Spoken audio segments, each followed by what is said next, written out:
मेरा नाम रचना है। मैं मेरे पति के साथ एक छोटे से गांव में रहती हूँ। हमारा गुजारा अच्छे से खेती हो जाता है। मैं मेरे पति की खेती में मदद भी करती हूँ। हमारे दो बच्चे हैं, एक लड़का और लड़की। हम भले ही अमीर नहीं हैं, लेकिन घर में सुख शांति का होना ही सबसे बड़ी बात है। हमारा गांव छोटा है, तो हमें खेती का सामान और चीजों के लिए पास के शहर जाना होता है। जो चीजें पास के शहर में नहीं मिलती, तो फिर उसके लिए बड़े शहर जाना होता है। मेरे पति राजेश सोच रहे हैं कि अब वो एक नया ट्रैक्टर लें। मेरा भी अक्सर पास के शहर में आना जाना लगा रहता है।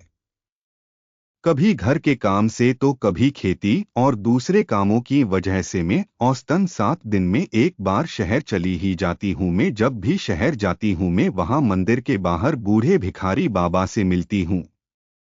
करीब 1 साल पहले ही वो वहाँ यहाँ आए हैं। मैं भी उन्हें 1 साल से देख रही हूँ। मुझे याद है, जब मैंने उन्हें पहली बार देखा तो वो काफी दुखी थे। मैंने उन्हें पैसे दिए, लेकिन उन्होंने नहीं लिए। फिर अगली बार जब मैं गई तो मैंने उन्हें घर के बनाए पकवान दिए।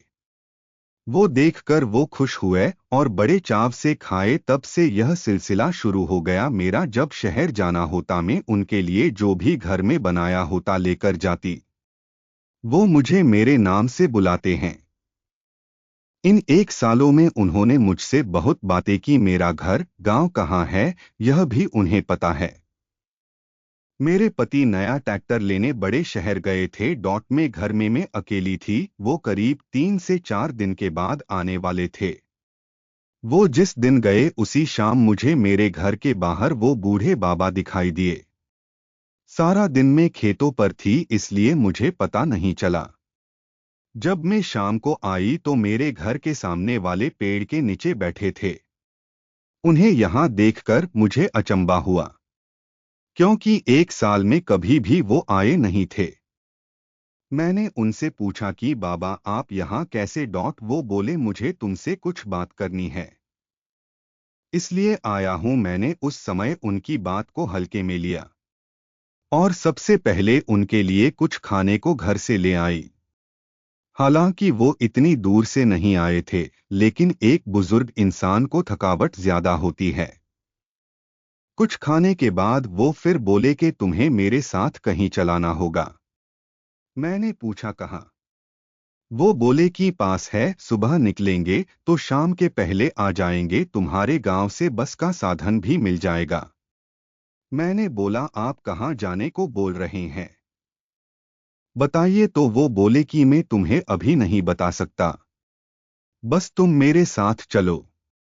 मैंने कहा कि मेरे पति नहीं हैं, वो बाहर गए हैं ट्रैक्टर लाने के लिए। वो मुझे बीच में ही टोकते हुए कहते हैं कि मुझे पता है, तुमने ही मुझे बताया था कि 3 से 4 दिन बाहर रहने वाले हैं, इसलिए मैं अभी आया हूं। मुझे उनकी कोई बात समझ नहीं आ रही थी। एक पल के लिए मुझे यह भी लग रहा था कि शायद इनकी उम्र की वजह से आज कुछ इस तरह की बात कर रहे हैं। मैंने उनसे कहा कि ठीक है, आप अभी आराम कर लें, हम सुबह चलते हैं। वो घर के बाहर वही पेड़ के नीचे ही सो गए। मैंने उस समय उनकी बातों को ध्यान नहीं दिया। मैं सोच रही थी कि शायद वो सुबह होते ही मुझे दिखाई नहीं दे, वही शहर के मंदिर वो वापस लौट जाए। लेकिन ऐसा नहीं हुआ। सुबह जल्दी ही वो मेरे घर का दरवाजा खटखटाने लगे। मैंने दरवाजा खोला। सुबह के 5 बज रहे थे। दरवाजे खालते ही कहने लगे कि चलो रचना, चलना नहीं है। अब मैंने उनसे पूछा, आप क्या बोल रहे हैं? कहाँ जाना है? आज आपको क्या हो गया है? हालांकि कि मैं उन्हें पिछले 1 साल से जानती थी, लेकिन आज वो कुछ बदली बदली बातें कर रहे थे। वो बोले कि तुम्हें मेरे साथ चलना होगा। मैंने कहा जाना, आप बताओ। मेरे पति नहीं है। वो बोले, ज्यादा समय नहीं लगेगा, अभी 8 बजे निकलेंगे तो शाम 5 बजे तक वापस आ जाएंगे। मुझे एक पल के लिए कुछ अजीब लगा, लेकिन फिर मैं उन्हें 1 साल से जानती थी, लेकिन उनके बारे में कुछ ज्यादा नहीं जानती थी। इसलिए मुझे उनके साथ जाने में थोड़ा संकोच जरूर हो रहा था, लेकिन मैं इतना जरूर जानती थी कि उन पे विश्वास किया जा सकता था। उनकी जिद को देखते हुए मैं उनके साथ जाने को तैयार हो गई। हमारे गांव से एक बस जाती थी, वो जहां जाना चाहते थे वो जगह करीब 40 km दूर थी। बस में बैठने के बाद हम करीब 11 बजे एक गांव पहुंचे। वहां उतरने के बाद उन्होंने कहा कि चलो मेरे पीछे आओ।